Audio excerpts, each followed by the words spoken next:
In the previous lecture, we have discussed about the settling of suspension. Now I am going to discuss about formulation of flocculated and deflocculated suspensions. The approaches commonly used in the preparation of physically stable suspensions fall into two categories. First one is the use of a structured vehicle to maintain deflocculated particles in suspension, and the second one is the application of flocculation to produce flocks which though settle rapidly but are easy to redisperse. ठीक, तो formulation के पहले हमें ये पता होना चाहिए कि फ्लॉकुलेटेड और डिफ्लॉकुलेटेड सस्पेंशंस क्या है। डिफ्लॉकुलेटेड सस्पेंशन मतलब जहां पे पार्टिकल्स इंडिविजुअली यूनिफॉर्मली डिस्ट्रीब्यूटेड है, एक दूसरे से बहुत दूर दूर डिस्ट्रीब्यूटेड है। फ्लॉकुलेटेड सस्पेंशन मतलब जहां पे पार्टिकल्स लूज एग्रीगेट्स फॉर्म कर लेते हैं और उस लूज एग्रीगेट के फॉर्म में डिस्ट्रीब्यूटेड रहते हैं throughout the dispersion medium.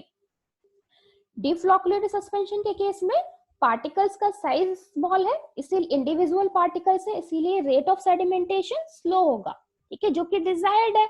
लेकिन रेट ऑफ सेडिमेंटेशन स्लो होने के बाद भी सेटलिंग बहुत स्लोली हो रही है, इसके बाद भी फ्लॉकुलेटेड सस्पेंशन क्यों प्रिपेयर करते हैं, जबकि फ्लॉकुलेटेड सस्पेंशन के केस में सेटलिंग फास्ट होती है। ठीक है, वो इसलिए क्योंकि डिफ्लॉकुलेटेड सस्पेंशन के केस में एक बार जब सेटलिंग स्टार्ट हो जाती है, जब पार्टिकल्स एक दूसरे के क्लोजली आ जाते हैं सेटल होते होते, तब फोर्सेस ऑफ अट्रैक्शन बढ़ने की वजह से हार्ड केक फॉर्म कर लेते हैं, जिसको रीडिस्पर्स करना बहुत ही डिफिकल्ट होता है। इसीलिए इसको स्टेबलाइज करने के लिए फ्लॉकुलेटेड सस्पेंशंस प्रिपेयर करते हैं।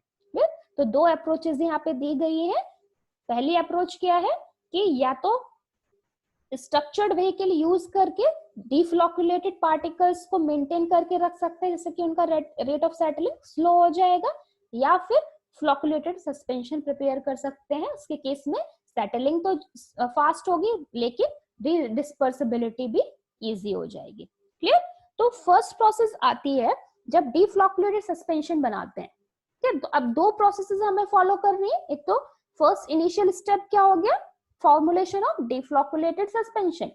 तो कोई भी तरह का सस्पेंशन प्रिपेयर करें, सस्पेंशन कब प्रिपेयर करते हैं, जबकि कोई ड्रग कोई एपीआई व्हीकल में सॉल्युबल ना हो, लेकिन हमें उसका लिक्विड डोजेस फॉर्म प्रिपेयर करना हो। ये फॉर्मुलेशन हमें लिक्विड फॉर्म में ही बनानी है, लेकिन वो ड्रग डिसॉल्व नहीं होती है, तो उसकी सॉल्युबिलिटी वाटर में बहुत ही कम है। उस केस में क्या करते हैं, उस ड्रग का सस्पेंशन प्रिपेयर करते हैं। अब जब ड्रग वाटर में डिसॉल्व ही नहीं हो रही है, तो वो यूनिफॉर्मली डिस्ट्रीब्यूटेड कैसे रहेगी, लिक्विड के कांटेक्ट में कैसे रहेगी। इसके लिए फर्स्ट स्टेप आता है वेटिंग ऑफ पार्टिकल्स। ये तो पार्टिकल्स को वेट करना बहुत जरूरी है।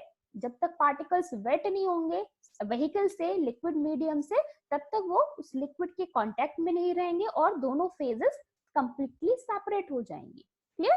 Insoluble drugs are not penetrated easily by the water and have a tendency to clump together or to float on water.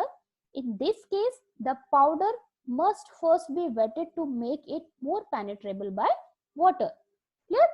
तो किसी भी पार्टिकल में वाटर को पेनिट्रेट कराने के लिए, ताकि जो सॉलिड मटेरियल लिया है, जो ड्रग ली है, जो इंसॉल्युबल ड्रग ली है, वो वाटर में फ्लोट ना करे और जो पार्टिकल्स वो आपस में क्लम्प फॉर्म ना करें, इसको प्रिवेंट करने के लिए पार्टिकल्स को वेट करना नेसेसरी है।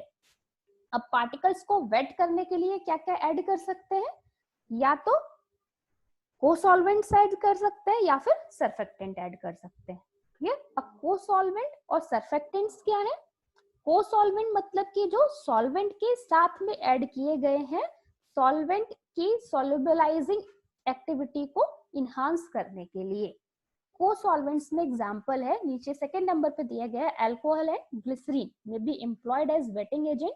दे function by displacing the air on the surface of the particles, thereby allowing penetration of water into the powder. तो को-सॉल्वेंट क्या करता है, एक लेयर फॉर्म कर लेगा पार्टिकल के अराउंड, और जो एयर है, जिस एयर की वजह से पेनिट्रेशन नहीं हो पा रहा है लिक्विड का सॉलिड पार्टिकल में, उस एयर को रिमूव कर देता है, रिप्लेस कर देता है, और सॉल्वेंट के डाइलेक्ट्रिक कांस्टेंट को मिनिमाइज कर देता है। क्लियर? तो को-सॉल्वेंट में एग्जांपल देखा अल्कोहल है ग्लिसरीन, और इसकी फंक्शनिंग क्या थी, कैसे ये पार्टिकल्स को वेट करने में हेल्प कर रहा है। नेक्स्ट एग्जांपल है सर्फेक्टेंट। सर्फेक्टेंट क्या करता है, सर्फेक्टेंट पार्टिकल ड्रग मॉलिक्यूल और लिक्विड डिस्पर्जन मीडियम के बीच के कांटेक्ट एंगल को मिनिमाइज कर देता है। It lowers the contact angle between the hydrophobic powder and vehicle. इसमें एग्जांपल है पॉलीसॉर्बिड 80 डाइऑक्टाइल सोडियम सल्फोक्सिलेट। क्लियर, वेटिंग हो गया। अब वेटिंग ऑफ पार्टिकल्स करने के बाद में क्या करेंगे, ये डीफ्लॉकुलेटेड सस्पेंशन हमें मिल जाएगा। अब नेक्स्ट फिनोमेना क्या है, फॉर्मुलेशन, जो सस्पेंशन प्रिपेयर किया है उसको स्टेबलाइज करना है, ठीक है, रेट ऑफ सेटलिंग को कंट्रोल करना है। तो इसके लिए क्या करते हैं, use of a structured vehicle to maintain deflocculated particles in suspension. जो डीफ्लॉकुलेटेड सस्पेंशन बनाया है उसमें पार्टिकल्स मेंटेन रहे, स्टेबल रहे, उसके लिए स्ट्रक्चर्ड व्हीकल ऐड करते हैं। कि जो सेटलिंग हो रही है उस सेटलिंग को कंट्रोल करने के लिए स्ट्रक्चर्ड व्हीकल ऐड करते हैं। Structured vehicles are also called as thickening or suspending agents. They are aqueous solutions of natural or synthetic gums. These are used to increase the viscosity of the suspension. It is applicable only to deflocculated suspensions. Examples of structured vehicles are methyl cellulose, sodium carboxymethyl cellulose, acacia, gelatin, and tragacanth. These structured vehicles entrap the particle and reduces the sedimentation of particles. Thus, the use of deflocculated particles in a structured vehicle may vary from solid hard cake upon long storage. Too high viscosity is not desirable as it causes difficulty in pouring and administration. It may affect drug absorption since they absorb on the surface of particle and suppress the dissolution rate. Structured vehicle क्या करता है, हमने देखा यहाँ पे example कि structured vehicles क्या है, एक्वस सॉल्यूशन ऑफ नेचुरल और सिंथेटिक गम।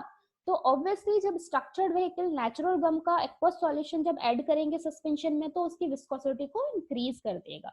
विस्कोसिटी इंक्रीज करने पे क्या होगा, जो एक्वस सॉल्यूशन है नेचुरल गम का वो पार्टिकल के अराउंड एक लेयर फॉर्म कर देगा कि विस्कोसिटी को बढ़ाने, viscosity is resistance to flow, जिसकी वजह से जो पार्टिकल सेटल हो रहा है वो इजिली सेटल नहीं होगा। लेकिन बहुत ज्यादा विस्कोसिटी अगर हो जाती है तो too high viscosity is not desirable in case of pharmaceutical suspension. क्यों डिजायरेबल नहीं है, क्योंकि तब फॉर्मुलेशन को पोर करने में, एडमिनिस्टर करने में डिफिकल्टी होगी और जो पार्टिकल है उसके अराउंड बहुत थिक लेयर बन जाएगी नेचुरल गम की या सिंथेटिक गम की, जिसकी वजह से उसका डिसोल्यूशन रेट सप्रेस हो जाएगा, वो इजिली एब्जॉर्ब नहीं हो पाएगा। Structured vehicle is not useful for parenteral suspension because they may create problem in syringeability due to high viscosity. Parenteral suspension के केस में structured vehicle useful नहीं है क्योंकि viscosity ज्यादा होने की वजह से syringeability में problem create करेगा।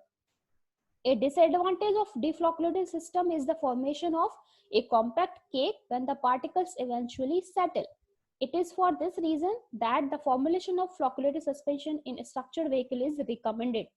अब deflocculated suspension के केस में viscosity तो बढ़ा दी, viscosity की वजह से rate of settling और slow हो गया, लेकिन एक बार अगर settling start हो गई deflocculated suspension के केस में तो बहुत ही compact cake का formation हो जाता है, hard cake form हो जाता है, जिसकी वजह से particles को redisperse करना difficult हो जाता है।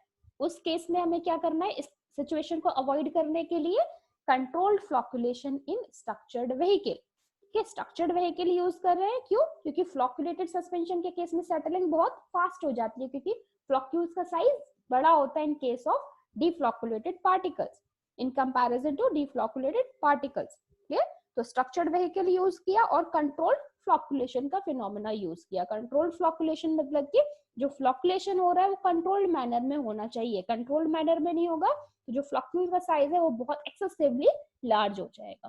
Clear, the next step is controlled flocculation. The main aim is to prevent formation of compact sediment which is difficult to redisperse. Now we use here the flocculating agent for the phenomena of controlled flocculation. In many cases, after the incorporation of the wetting agent, a suspension will be deflocculated because of the hydrated layer around each particle, forming a mechanical barrier that prevent aggregation. Waiting अगर waiting agent add किया है तो waiting agent एक mechanical barrier का काम करता है जिसकी वजह से पार्टिकल्स एग्रीगेट नहीं हो पाते हैं, तो फ्लोकुलेटिंग एजेंट ऐड करने की जरूरत पड़ती है. The फ्लोकुलेटिंग agent include electrolytes, surfactants and hydrophilic polymers. Electrolytes भी हो सकता है फ्लोकुलेटिंग एजेंट, सर्फेक्टेंट भी हो सकता है, हाइड्रोफिलिक पॉलीमर भी हो सकता है. इनमें से कोई भी agent as a flocculating agent suspension में ऐड कर सकते हैं. नेक्स्ट फिनोमेना जो मैंने अभी आपको बताया था, control flocculation in A structured vehicle. Optimum physical stability and appearance will be obtained when the suspension is formulated with flocculated particles in a structured vehicle of the hydrophilic colloid type. Whatever approach is used, the product must flow readily from the container and possess a uniform distribution of particles. While formulating a structured vehicle, the charge carried by the flocculating agent and the suspending agent must be kept in mind as it may cause incompatibility. कोई भी फ्लोकुलेटिंग agent add करेंगे, जो particles के surface पे जो charge है, जो particle जिस तरह से चार्ज्ड है उसको ध्यान में रखना जरूरी है, क्योंकि अगर हमने चार्जेस ध्यान में नहीं रखे, एनायन लिया है, कैटायन लिया है फ्लोकुलेटिंग एजेंट, तो वो इनकम्पैटिबिलिटी कॉज कर सकता है. Positively charged particles flocculated with anionic electrolyte such as phosphate will be stabilized by gums etc. as they also have negative charge but will be destabilized by positively charged gelatin. अगर positively charged particle है तो उस case में oppositely charged electrolyte लेंगे, मतलब anionic electrolyte लेंगे. कि same charge वाला इलेक्ट्रोलाइट नहीं लेंगे क्योंकि उनके बीच में फोर्सेस ऑफ अट्रैक्शन होंगे तो वो कोटिंग नहीं कर पाएगा क्लियरली. यहाँ पे आप डायग्राम में देख सकते हो, ये अनकोटेड पार्टिकल्स है, कैटायन है, एनायन है, न्यूट्रल पार्टिकल है. इसको स्टेबलाइज करने के लिए क्या किया, कैटायनिक एडसॉर्बेंट ऐड किया. कैटायनिक एडसॉर्बेंट ने इसके चारों तरफ एक लेयर फॉर्म करी, कोटेड पार्टिकल्स मिल गए. इसमें फिर एनायनिक फ्लोकुलेंट ऐड किया, फ्लोकुलेटेड पार्टिकल्स मिले. इस फ्लोकुलेटेड पार्टिकल्स में फिर क्या किया हमने, suspension of flocculated particles before adding suspending agent. अभी सस्पेंडिंग एजेंट ऐड नहीं किया है. सस्पेंडिंग एजेंट, ये फ्लोकुलेटेड सस्पेंशन तो मिल गया लेकिन सस्पेंडिंग एजेंट ऐड नहीं किया, इसलिए इसमें सेटलिंग देख सकते हो, सेटलिंग का फिनोमेना हो रहा है, फ्लोकुलेटेड पार्टिकल सेटल हो रहे हैं. तो इसको स्टेबलाइज करने के लिए सस्पेंडिंग एजेंट ऐड किया, थिकनिंग एजेंट ऐड किया. सस्पेंडिंग एजेंट ऐड करने पे क्या हुआ, इसकी विस्कोसिटी बढ़ गई और फिनिश सस्पेंशन हमें मिल गया जिसमें रेट ऑफ सेटलिंग बहुत ही स्लो हो गया. तो ये हमें फॉर्मुलेशन मिल गया, सस्पेंशन मिल गया with controlled flocculation in structured vehicle. Yeah? So the sequence of steps involved in the formation of stable suspension we have seen here. Yeah? So this is the formulation of flocculated suspension, stabilized suspension. अब next flow chart में भी आप steps देख सकते हो किस तरह से step wise pharmaceutical suspension prepare करते हैं.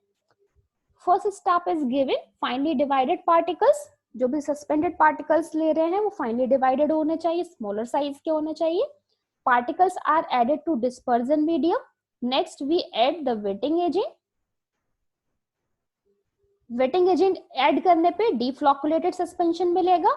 अब डीफ्लोकुलेटेड सस्पेंशन को स्टेबलाइज करने के लिए और क्या क्या कर सकते हैं, इसमें स्ट्रक्चर्ड व्हीकल ऐड करेंगे. स्ट्रक्चर्ड व्हीकल ऐड करने पे क्या होगा, ये हमें स्टेबल सस्पेंशन मिल जाएगा, deflocculated suspension in structure in external vehicle. और क्या कर सकते हैं, डीफ्लोकुलेटेड सस्पेंशन में फ्लोकुलेटिंग एजेंट ऐड कर सकते हैं तो फ्लोकुलेटेड सस्पेंशन मिल जाएगा. फ्लोकुलेटिंग एजेंट भी ऐड कर सकते हैं और एक एक्सटर्नल लिक्विड व्हीकल या स्ट्रक्चर्ड व्हीकल भी ऐड कर सकते हैं, तो ये हमें मिल जाएगा flocculated suspension in external liquid vehicle. So these are the steps involved in formulation of stable, flocculated and deflocculated suspension. Thank you.